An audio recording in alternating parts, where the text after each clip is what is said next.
Welcome to the Slop Temple. We pray this video helps.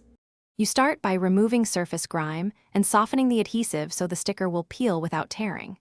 First, wipe a 2-3-inch perimeter with rubbing alcohol to remove oils. This helps heat penetrate. Then, apply steady heat from a hairdryer on medium for 30 to 60 seconds, keeping it 2-3 inches away to prevent damage.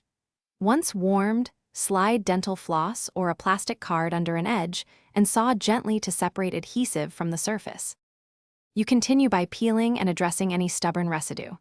Pull the sticker back slowly at roughly a 45 degrees angle. This reduces adhesive transfer. If it resists, reapply heat while you peel to keep the glue pliable. For leftover tackiness, apply a small amount of adhesive remover or vegetable oil and let it soak for 3 to 5 minutes so the glue loosens.